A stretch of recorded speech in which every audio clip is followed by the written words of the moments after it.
Greetings, traveler in Paimon. I heard there would be guides for the Iridori Festival, but I didn't expect it would be you two. We didn't expect to see you either! Returning as a guest for the Iridori Festival, no doubt. I was a little surprised myself when I received the invitation. But after wandering the outside world for so long, it's good to have an opportunity to return to my homeland and pay respects to my old friends. Kazuha, when we saw you in the distance just now, you seemed to be looking for something. What happened? Ah, yes. You see, when I came off the boat with everyone just now, I suddenly heard light footsteps around me. I could tell they were not footsteps of a regular passenger. But by the time I turned around, the person had already disappeared. I only heard a splash come from below the pier.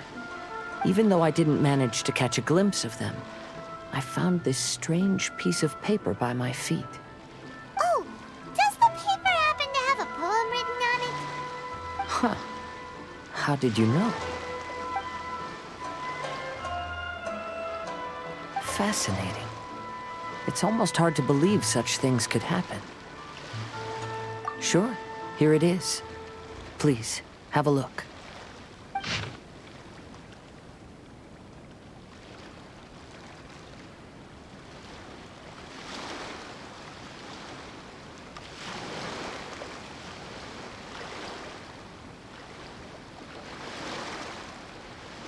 Last time, Aoi no Okina's poem ended with a reference to Akihito. And sure enough, this is a story about him. The story this time basically says that Akihito got his name from his love of red seals. However, the shogun discovered that he had committed plagiarism, and he was soon exiled. Well, if Paimon were to rate today's story, it sounds pretty unfortunate. I don't think there's anything particularly wrong with this story. I too was once wanted as a criminal by the shogunate. So I'm not all that different from Akihito mentioned in this story. But according to the story, Akihito was exiled by the shogun because of his wrongdoings. You did nothing wrong, Kazuha. Huh? Traveler, what are you thinking about? Ah, by the way, you mentioned that your friend has been struggling because he's unable to sign his name quickly, right? In Liyue and Inazuma, there is a saying, that which has been stamped has also been signed. Perhaps using a seal could be a feasible solution. While sailing at sea, I sometimes carve things to pass the time. If you wish to create a stamp for his seal, I might be able to help. Wow, that's an idea! Quick, let's go tell Albedo!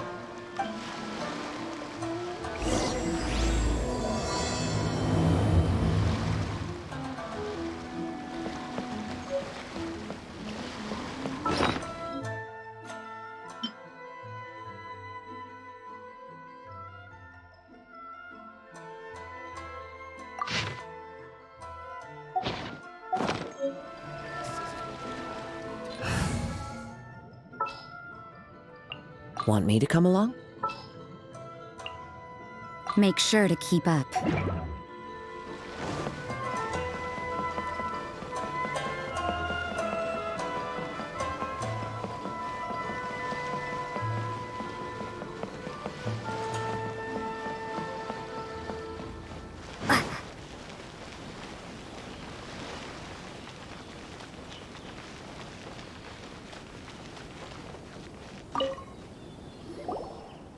Albedo, we figured out a way to help Shincho! Interesting. A story of the 5 Kasen appears again, and with a timely solution. A stamped seal, huh? Let me think. Indeed, it is an efficient solution. If we use a stamp, then Xingqiu won't have to struggle with his handwriting anymore. However, since Xingqiu's signature has been previously revealed to the readers, it would seem insincere if he only used the stamped seal for his new books. But I have another idea. Using a seal is a part of it, of course. Let's go to Ouya restaurant now to discuss my idea with everyone.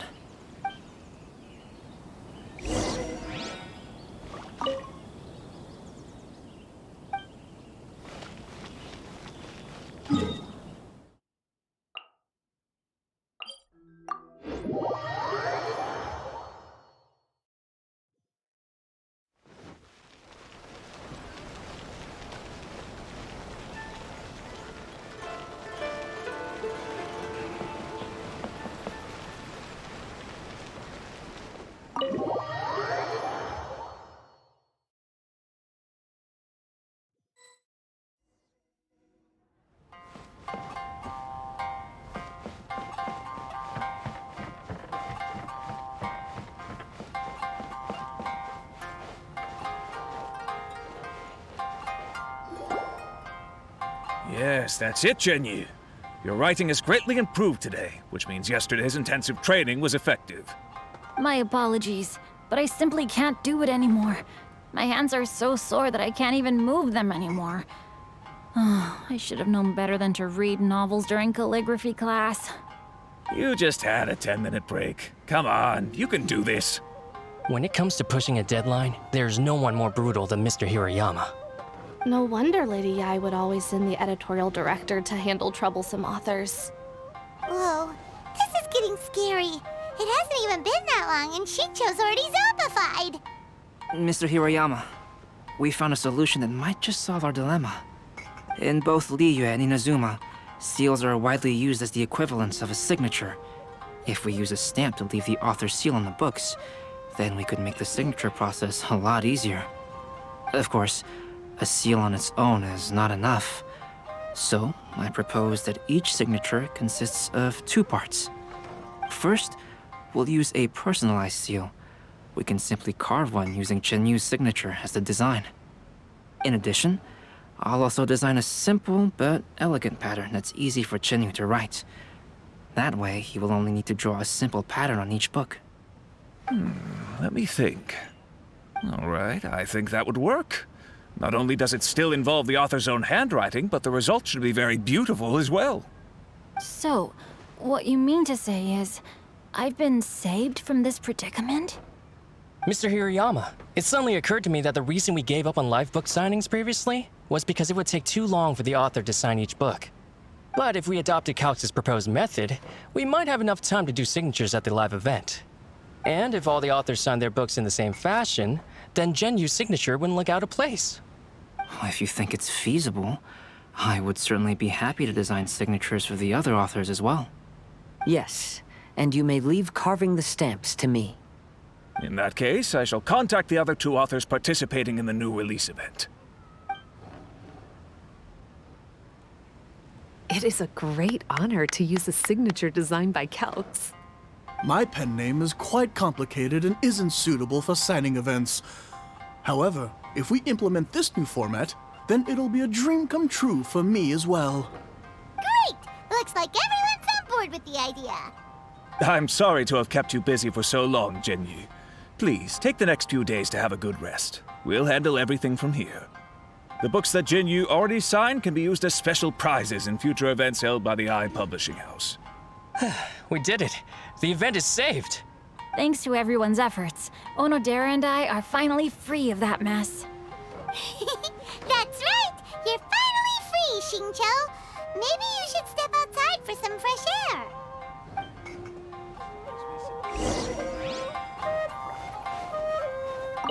Onodera, please inform Lady Ai of the changes in the event planning when you have a moment. She will surely like to hear about our new idea. You're a quick thinker, Onodera. As long as you exercise a little prudence, you'll be able to achieve great things in the future. Got it. Thank you very much, Mr. Hirayama. I suppose this is all a blessing in disguise, isn't it? I'm sure readers will be thrilled to hear that the release event will also have a book signing.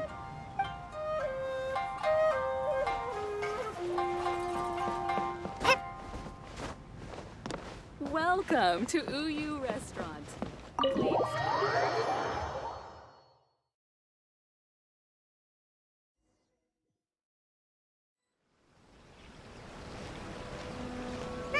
We still have some time to burn. Where should we go next? Traveler, there you are.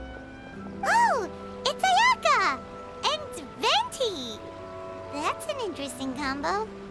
I was just going to the festival venue to prepare the Ikebana lesson when I found a strange piece of paper on a flower stand. This bard just happened to be close by at the time. He informed me that you've also found similar papers recently. As such, we came together to find you two. But the paper she found isn't quite the same as the ones we found before. Here's the paper. Please have a look.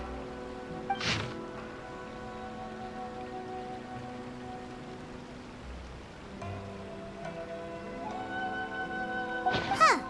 All the poems we found before were roughly the same length. But this one is only 2 lines.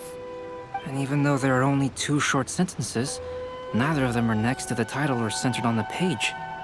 The position of the writing seems to indicate that there is other content written on this paper besides these 2 lines. If we take the poem literally, it reads, "Dip this paper in water and see the truth naturally appear." Speaking of which, I have an ancient text at home, specializing in ancient and exotic stories. It mentions a special ink that will show itself when wet and disappear when it's dry. So, shall we give it a whirl? It just so happens that there's a pond nearby.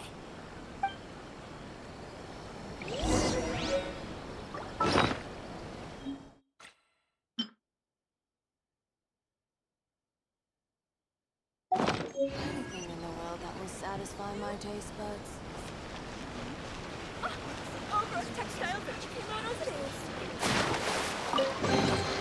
A reward on the road.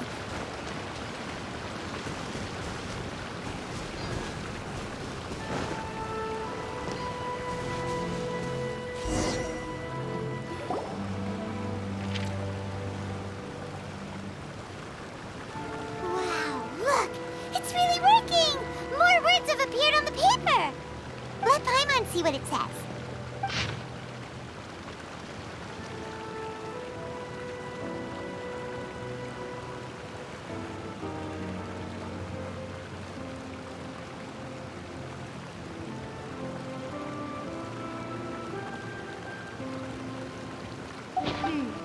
Story says that after Sumizomi got the collection of poems from Akihito and put them into a stream of water, the plagiarized words in the poem became blurry. Huh? Why would that happen? You see, Paimon, in the past, when printing was not yet well developed, handwritten text could easily become smudged in books when exposed to moisture. To ensure the text lasted longer, they'd either write using a special ink or coat the paper's surface with a waterproof coating once the writing was finished. Such special inks are time-consuming and laborious to produce, and the waterproof coating could also prove just as difficult. However, since Akihito's poetry collection was an important gift to be presented to the shogun, surely one of those 2 methods was used to protect it. But as for the plagiarized poems, not only would they lack Akihito's seal, but the words would also react differently when exposed to liquid. Which means Akihito didn't plagiarize his work. He was set up! Yes, it appears that this is the truth that Sumizome's story is trying to convey. Although the story is saddening, I've decided on the subjects to use for Akihito and Sumizome's portraits.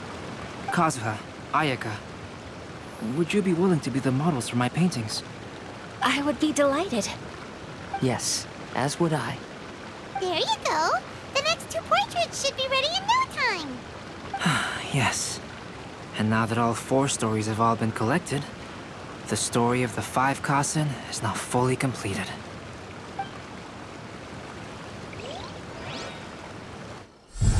Long ago, Inazuma had 5 legendary poets. People bestowed upon them the title of the 5 Kasen. One year, the poet Suiko made his way to Tenshukaku and presented the Kasen's work for the shogun's perusal. But a page from the works of Aoi no Okina had been torn out, and Suiko was questioned regarding the matter. Suiko pleaded guilty. He admitted to drinking at the tavern the night before, and vaguely recalled a mysterious figure approaching while he was intoxicated.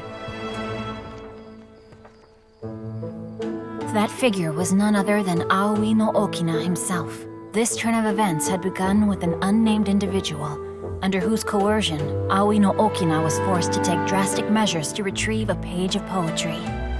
He knew nothing of this individual's true intentions. All he knew was that the poem had to do with an old acquaintance, Akihito. Akihito had once belonged to the 5 Kasen. Each poem he composed, he marked with a scarlet red seal, hence the Aka in his name. Such a distinguished writer was he, and yet one of the poems he had submitted the previous year was found to be plagiarized. Akihito was exiled for his crimes, and only 4 of the 5 Kasen remained. Sumizome went over Akihito's poems, and noticed that the plagiarized poem lacked his seal. She immersed his poetry in a stream nearby, and only on the plagiarized poem did the ink run.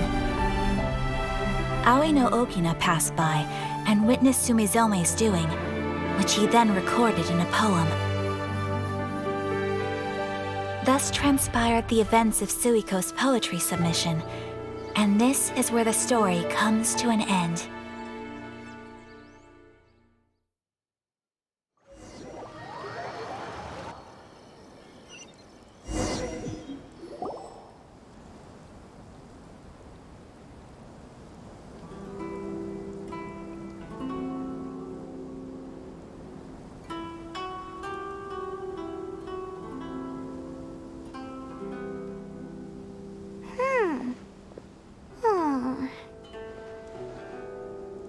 Yeah. Ever since we completed the story of the 5 Kasen, there's still one thing Paimon hasn't been able to figure out. One of the 5 Kasen is called Kuranushi, right?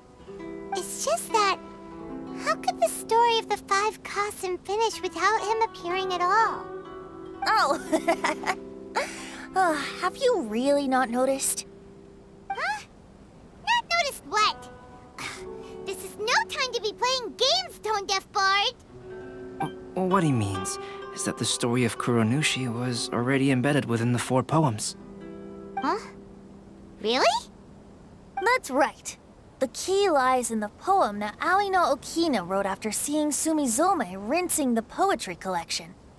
An average person could never understand the scene of a young girl washing Akahito's poetry collection in a stream. Even Aoi no Okina couldn't figure out the meaning behind Sumizome's actions. He was simply reminiscing and thinking about his old acquaintances. However, for the perpetrator who framed Akahito, it was completely obvious.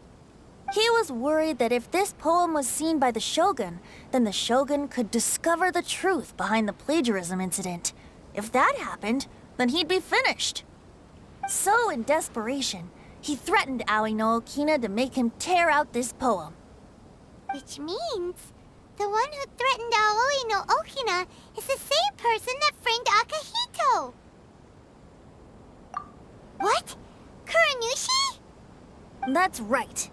Though there are only 4 poems, they still managed to tell the complete story of all 5 Kasen. Since the Shogun mentioned in the poems is certainly not the one of the 5 Kasen, the only character left is the mysterious one with an unknown identity. Oh, okay. Paimon is finally starting to get it now. However, this also brings something else to mind. The story of the 5 Kasen has more or less reflected everything that's been happening around us lately.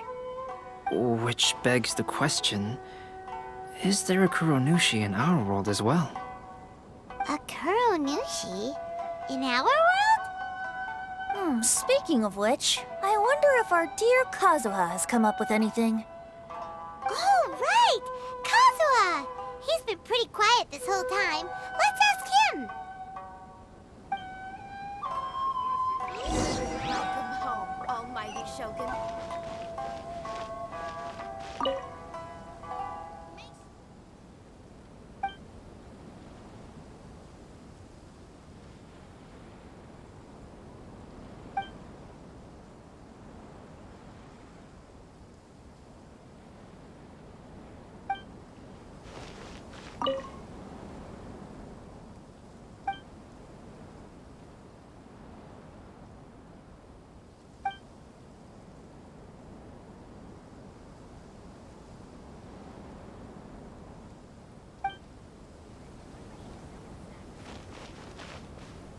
The festival's always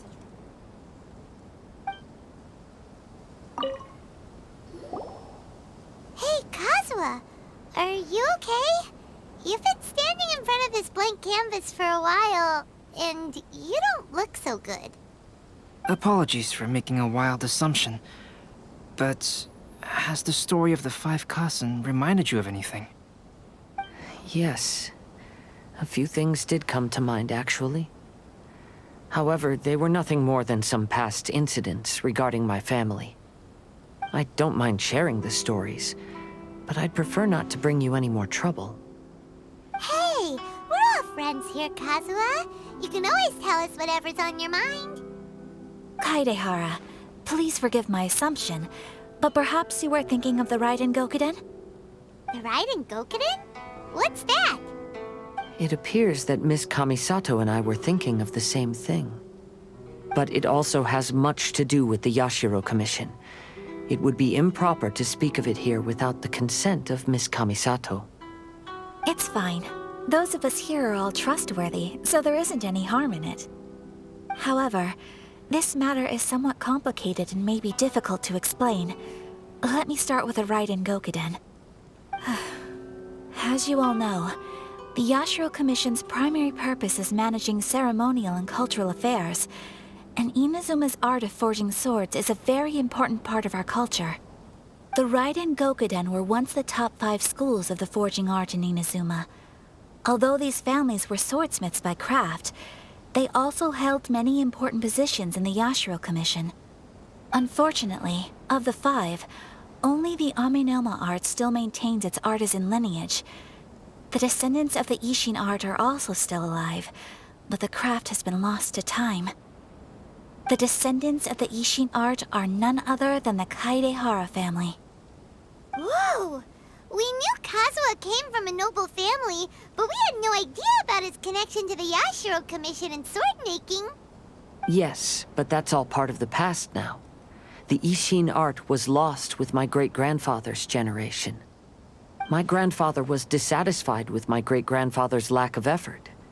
When he was young, my grandfather traveled all over Tevat to find a way to revive the family business. But it was to no avail. And in my generation, our last remaining family property was lost as well. I heard my elder brother mention that the decline of the Raiden Gokuden happened very rapidly. In the span of a few decades, 3 of the families suffered various misfortunes and disappeared completely. Later, there was speculation that all of these misfortunes stemmed from some background machinations, meaning that someone wanted to wipe out the Raiden Gokuden.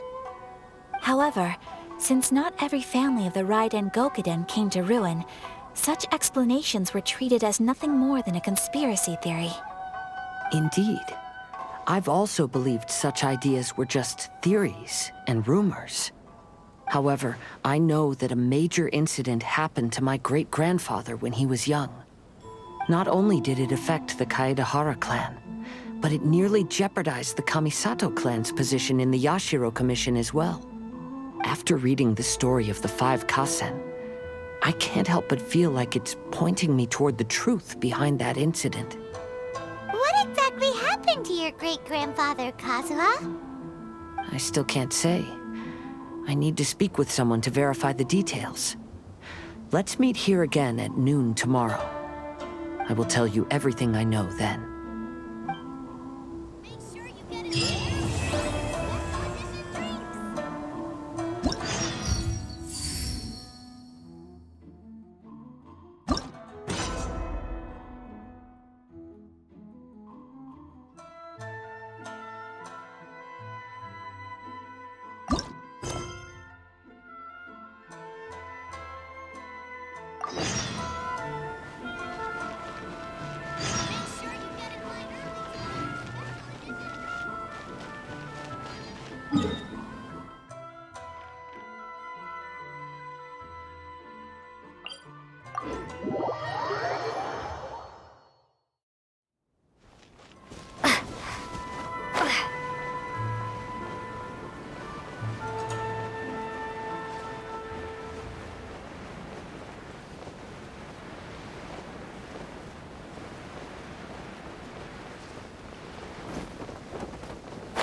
Let's get down to business.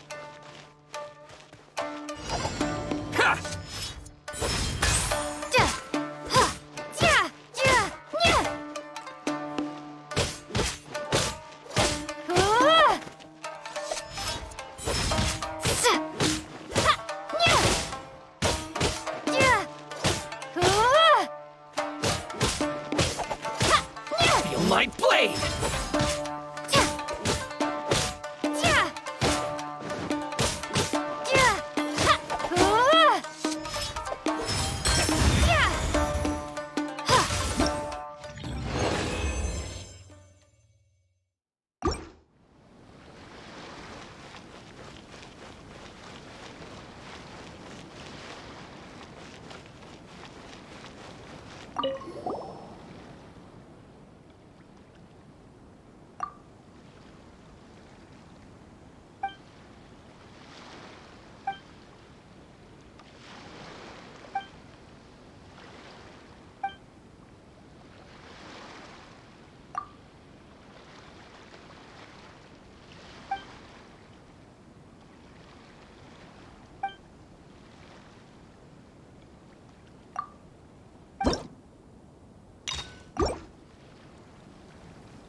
Teach me a lesson.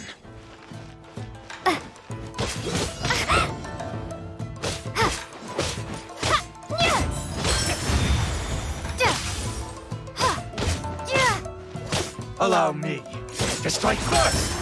Clear cut.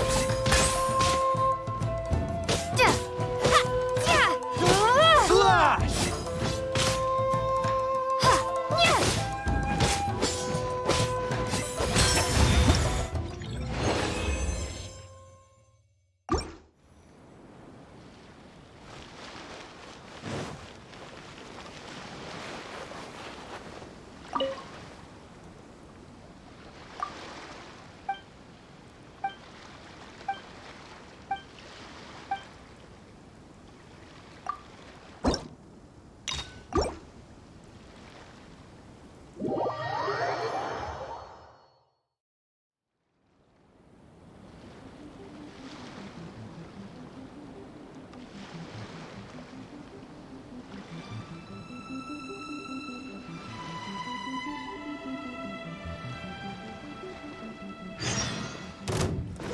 Let me try my blade.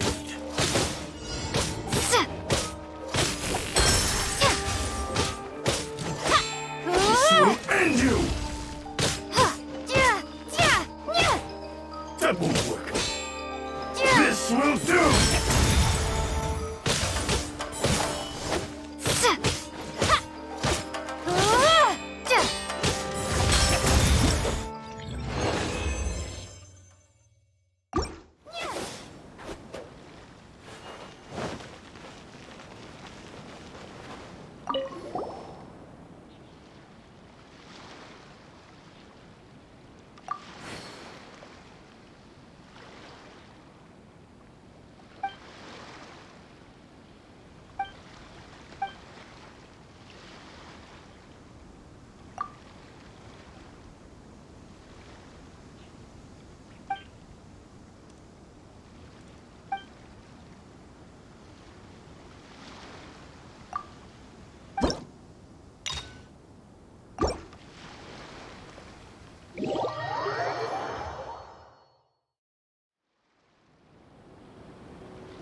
Why do things have to be this way? Don't be upset.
guys have to